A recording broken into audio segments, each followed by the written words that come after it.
The original Harry Potter book series might be over, but the wizarding world is still going strong. The Crimes of Grindelwald is set to come out soon in theaters. Harry Potter and the Cursed Child is a resounding success on the stage. All of this means that Potterheads won't stop coming up with controversial fan theories. If it's your first time visiting us, be sure to hit that subscribe button to stay up to date with CBR and ring that bell to become part of our notification squad so you never miss a video. But before we get into some of the weirdest Harry Potter fan theories, have you ever seen our friends at Crafty Hackers? They'll teach you how to make homemade crafts that are so good, they'll seem like they were made with magic. Now, without further ado, let's explore some controversial Harry Potter fan theories. Hello, Harry. Luna is Draco's sister. We'll start with the wackiest and also least likely. It's not entirely clear if this is a fan theory with much currency. Still, we did find some fanfics out there where Luna Lovegood, the space case Ravenclaw in Ginny Weasley's year, is the long-lost sister of Draco Malfoy. According to the books, Luna Lovegood was raised by her father, Xenophilius, after her mother died when she was young. It's one of the reasons she can see the Thestrals in Order of the Phoenix. But we know that Luna's mother, Pandora, died in 1991 in a freak magical accident. One of her spells backfired, killing her when Luna was 9 years old, or so goes the story we hear from Luna. Thing is, there's no established genealogy for the Lovegoods, the way there is for the Weasleys or even the Potters. We know Malfoy's family is related to many of the pure-blood families like the Blacks. We know the Potters are related to the Peverils, an ancient family of wizards that figure prominently into the Deathly Hallows legend. But we have no genealogy for Luna that goes further back than her immediate parents. So could Luna be Draco's long-lost sister? Did Xenophilius have an affair with Narcissa Malfoy? Did Pandora cheat on Luna's dad with Lucius Malfoy? They don't seem like each other's type, but the fact is, Xenophilius publishes The Quibbler, a wizarding newspaper similar to the Muggle tabloids that claim aliens exist. The line between complete fraud and wishful thinking is thin and fuzzy for Luna's dad. Concealing Luna's true parentage and then believing the lie is something Xenophilius is definitely capable of. Let the feast begin.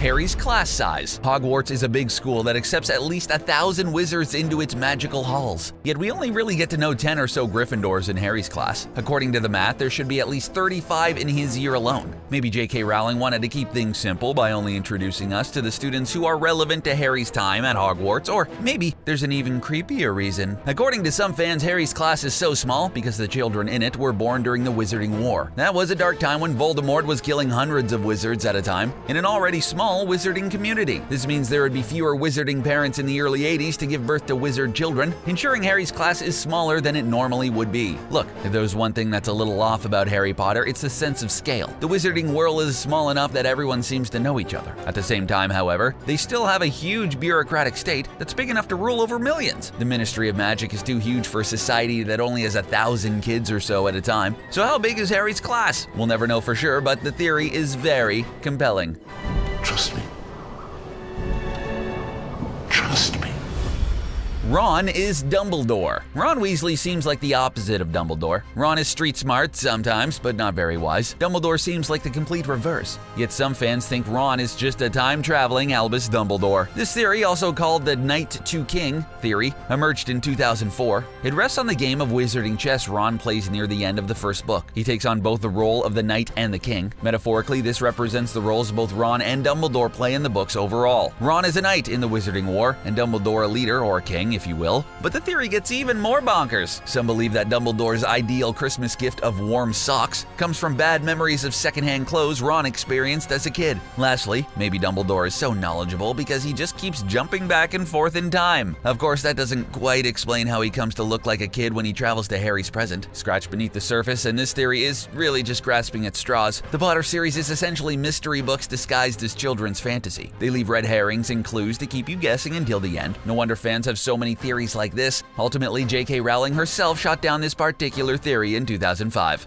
He then greeted death as an old friend and went with him gladly, departing this life as equals. The Spirit of Death.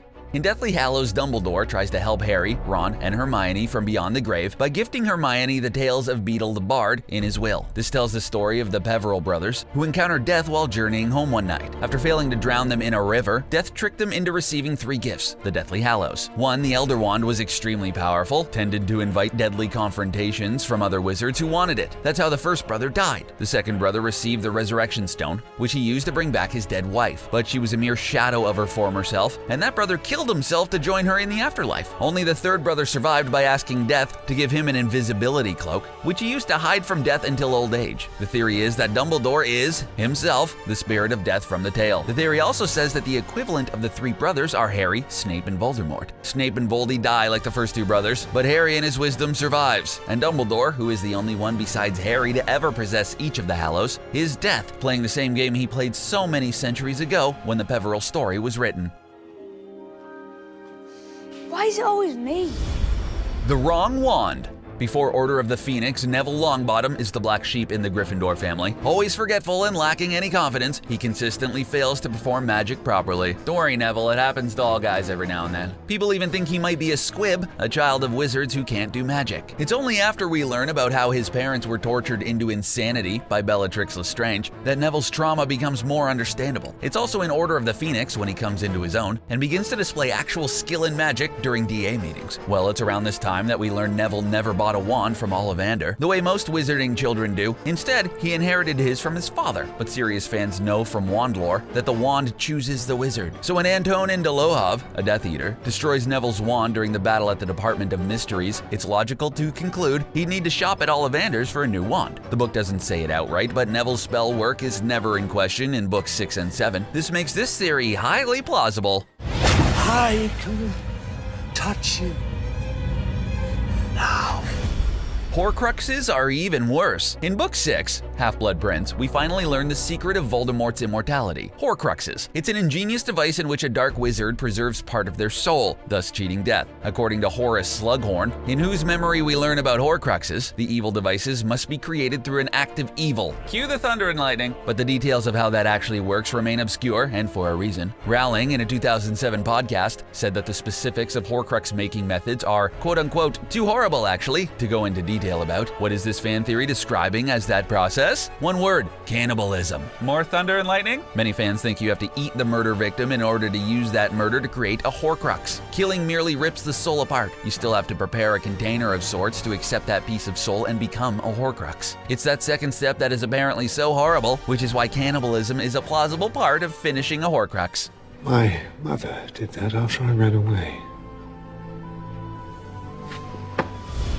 Crookshanks is Regulus. Sirius Black, Harry's godfather, was an animagus. That's a wizard who can transform into an animal. He, along with James Potter and Peter Pettigrew, secretly learned to become animagi in order to keep their werewolf friend Remus Lupin company during his transformations every full moon. In Order of the Phoenix, we get a better idea of Sirius's family tree as we see the Black family genealogy embroidered in a tapestry at 12 Grimmauld Place, his childhood home in London. His brother, Regulus Black, never rebelled against the family's reactionary pure-blood philosophy the way Sirius did, but he did get cold feet after joining you-know-who, and was the only one besides Dumbledore to discover Voldemort's Horcruxes. According to Creature, Regulus died while trying to retrieve Slytherin's locket from the island on the lake in that cave. So many have wondered, if Sirius was an animagus, and Regulus was his brother, maybe Regulus was an animagus too. And if so, what better animal to transform into than Hermione's cat, Crookshanks? Crookshanks helped expose Ron's rat, Scabbers, as Peter Pettigrew, the man who betrayed Harry's parents to Voldemort. Regulus is also named after a star in the constellation Leo. Last time we checked, the lion is a type of cat, and rumors of Regulus being sighted from time to time after his alleged death lend further credence to this theory. It's you. We don't know. J.K. Rowling is Rita Skeeter. Rita Skeeter might be the most annoying character in the Harry Potter universe. She's a hack journalist who writes for the Daily Prophet, and she has it in for Harry. The saga of Skeeter begins when she falsely reports on Harry during the Triwizard Tournament. She insinuates that Harry deliberately fooled the Goblet of Fire in tribute to his dead parents. She also falsely claimed that he's dating Hermione. In Order of the Phoenix, she becomes one of Harry's principal enemies, writing pro-ministry propaganda that casts Harry as the lying stooge of Dumbledore and a threat to Fudge. We here at CBR strongly condemn all of Skeeter's work as fake news and hope YouTube will demonetize any content that reinforces her twisted agenda. Or we would, except what if J.K. Rowling is just Skeeter in disguise? You really have to be obsessed with Potter to swallow this fan theory. You have to sort of believe that Wizarding World is real. The claim here is that Rowling is just Rita Skeeter, writing another tell-all book after losing all credibility in the Wizarding World. If the Wizarding World were indeed real, this theory just might have some weight. Goodbye, Mary Poppins. Don't stay away too long. Mary Poppins went to Hogwarts. Once upon a time, doing British stuff in films relying on American audiences was tough. You couldn't have stars like Daniel Radcliffe or Emma Watson being popular and British at the same time. Vivien Leigh played Scarlett O'Hara in Gone with the Wind, but otherwise British roles in big films were usually pretty typecast. Such roles were reserved for Shakespeare, evil Roman centurions, bumbling bankers, or wise old Jedi masters. For a long time, the only recognizable British film character who wasn't evil, bumbling, or old was Mary Poppins. Well, you can guess where this is going. With Mary Poppins displaying so much magical ability, it's no surprise Harry Potter fans think she must be a Hogwarts graduate. And while she would probably get in trouble with the Ministry for doing magic in front of Muggles, she only seems to reveal her powers in front of the Smith family and Bert, who could be a squib. Classic Bert. I expect you now realize that you and Voldemort have been connected by something other than fate. Harry is now immortal. In Order of the Phoenix, we finally learn why Voldemort killed Harry's parents, a prophecy that foretold the coming of the one who could defeat the Dark Lord. Among the details in the prophecy, one crucial line stands out, and either must die at the hand of the other, for neither can live while the other survives. Fast forward to Book 7, Deathly Hallows. Harry finally manages to kill Voldemort. Crucially, the prophecy doesn't say, and either must die at the hand of the other, or old age. The prophecy never says that life will return to normal for either one, if the conditions of the prophecy are met, which means, if taken literally, the prophecy could imply that Harry is now immortal. In the epilogue of Book 7, Harry's scar no longer hurts and in Cursed Child, we learn that he lost the ability to speak and understand Parseltongue. So what might Voldemort's death have added to Harry's magical makeup that could lend him to live forever? It's unclear. If he learned the lessons of the book series, Harry would avoid attempting immortality, but what if he has to drink some Sorcerer's Stone as part of his duties as head of magical law enforcement? Maybe some evil immortal force threatens the world, and only Harry can fight it by achieving immortality himself. That couldn't happen if Voldy had killed him first. You probably can't create your own Sorcerer's Stone or Horcrux for that matter, but if you want to craft DIY replicas of your favorite Potter artifacts, you should definitely check out Crafty Hackers. They have this awesome video about how to craft a DIY Harry Potter wand from a pencil. Maybe if Neville had watched that video, he could have gotten a better wand for himself sooner than Book 6. Make sure you check them out and leave them a like. Click in the corner to watch. Come on, Peter! Come out and play! And there you have it. Which of these fan theories do you think are the most believable? Are there any we may have missed? Let us know in the comments section below, and don't forget to subscribe to CBR for more videos like this one. Thanks for watching.